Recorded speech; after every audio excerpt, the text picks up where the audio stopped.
Praise the Lord.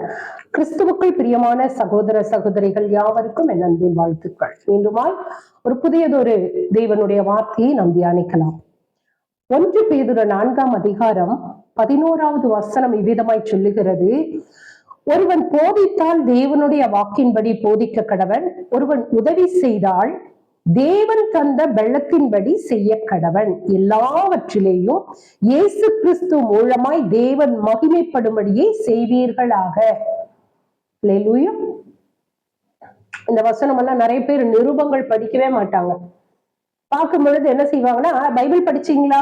படிச்சோம். என்ன படிச்சோம்? சங்கீதம் 91, சங்கீதம் 121, இந்த மாதிரி ஒரு சில தெரிந்து கொள்ளுகிறதான ஒரு சில அதிகாரங்களை மாத்திரம்தான் கிறிஸ்துவர்கள் படிக்கிறாங்களே தவிர வேதாகமத்தின் ஆரம்பம் முதல் முடிவு பரியந்தம் நிறைய பேர் படிக்கிறது இல்லை.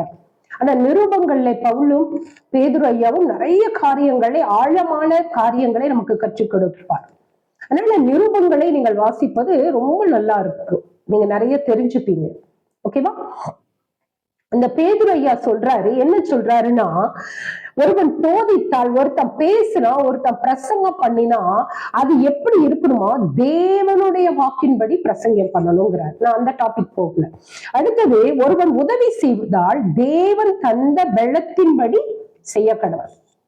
இதை வாசித்து தியானிக்கும் பொழுது எனக்கு இந்த கிறிஸ்துமஸ் நாட்கள்ல நடந்த காரியம் உங்களுக்கு சொல்றனே. இந்த இடத்துல என்ன சொல்றாரு? உங்களுக்கு ஒருத்தனுக்கு நீ உதவி செய்யும் பொழுது உங்களுடைய பலத்தின்படி உதவி செய்யணுமா? என்ன பலத்தின்படி? நீங்க செய்யற அந்த பர்சனுடைய பலத்தில் இல்ல, நம்மளுடைய திராணி, நம்மளுடைய ஸ்டேட்டஸ், நம்மளுடைய லெவலுக்கு தகுந்த மாதிரி நீங்க என்ன பண்ணணும். இந்த கிறிஸ்துமஸ் நாட்கள்ல நிறைய கிறிஸ்துவர்களுக்கு பாக்குறோம். அவங்க என்ன செய்யணும், ஒரு ஏழைகளுக்கு ட்ரெஸ் எடுத்து கொடுங்க, அது உங்களுக்கு ஆசீர்வாதம். பண்டிகை நாள்னா உங்களுக்கு மாத்திரம் எடுக்காதீங்க, ஒரு ஏழைக்கு எடுத்து கொடுங்க அப்படின்னு. இந்த போன மாதத்துல என்னை பார்க்க ஒரு விசுவாசி வந்தாங்க. அவங்க நல்லா ஒர்க் பண்றவங்க.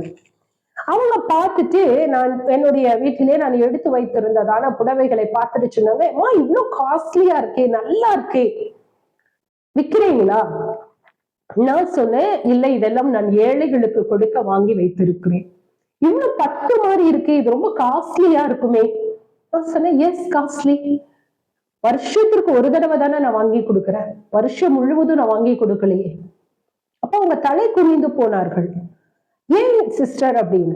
இல்ல, நாங்க 100 ரூபாய் 150 ரூபாய் புடவை தான் நாங்க ஏழைகளுக்கு நாங்களும் தான் செய்யறோம், ஆனா 150 ரூபாய் புடவை தான் நாங்க எடுத்து கொடுப்போம். நான் சொன்னேன், அந்த 150 ரூபாய் புடவைய நீங்க பண்டிகை நாள்ல கட்டுவீங்களா?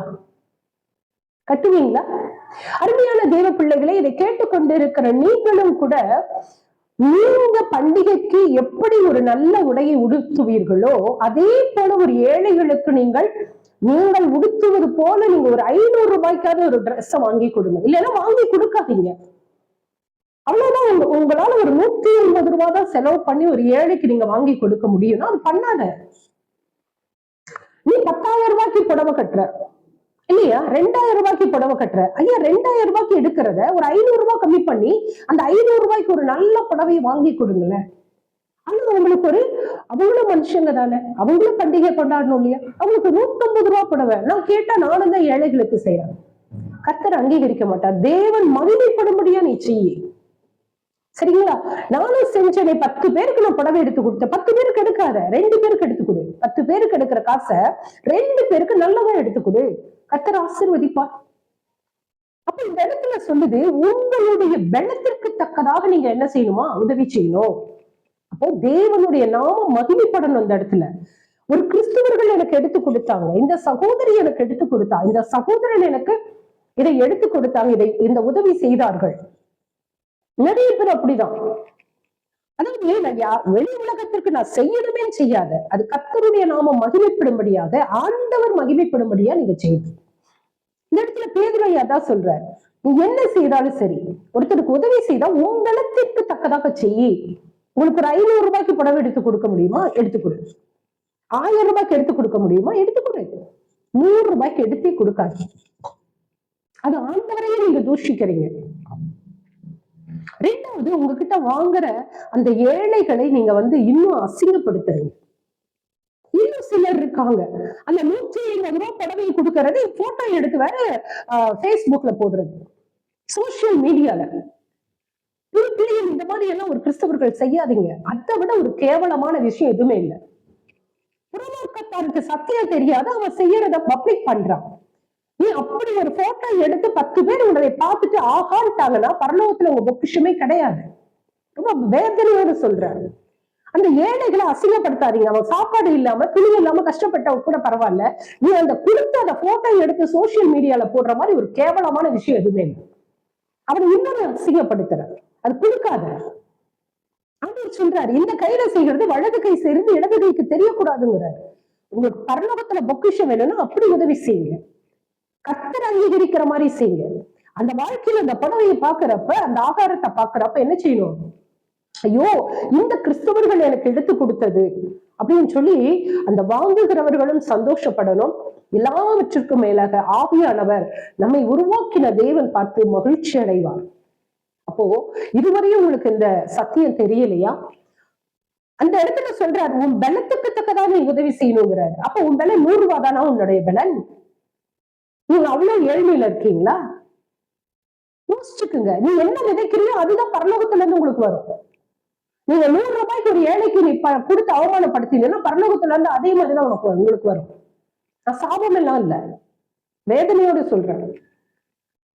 இந்த கிறிஸ்துமஸ் வந்தா கிறிஸ்துவர்கள் பண்ற அலப்பறை பார்த்தீங்கன்னா அப்படி ஒரு வேதனையா இருக்குது. ஒரு நல்ல பிரியாணி செஞ்சு பக்கத்துல கொடுக்கறது கிடையாது, ஒரு நல்ல கேக் கொடுக்கறது கிடையாது. நானும் 10 பேருக்கு செய்யறேன். என்ன செய்யறேன்? உன் சொந்தக்காரங்களுக்கு அப்படி செய்வியா? உங்களுக்கு அந்த ஒரு 100 ரூபாய் புடவை கட்டுவீங்களா? இதெல்லாம் யோசிக்கணும். தன்னை போல பிறனை நேசி நான் சொல்றேன். அப்ப நீங்க எதை செய்தாலும் உங்க பலத்துக்கு தக்கதாக தேவனுடைய நாமம் மகிமைப்படும்படியாக நம்ம செய்யணும். அப்பொழுதுதான் பரலோகத்தின் தேவன் ஆசீர்வதிப்பார், உங்களை பெருகச் செய்வார். நீங்கள் செய்கிறது அங்கீகரிக்கப்படும். நாம் எதை செய்தாலும் ஆண்டவர் சமூகத்தில் என்ன பண்ணணும்?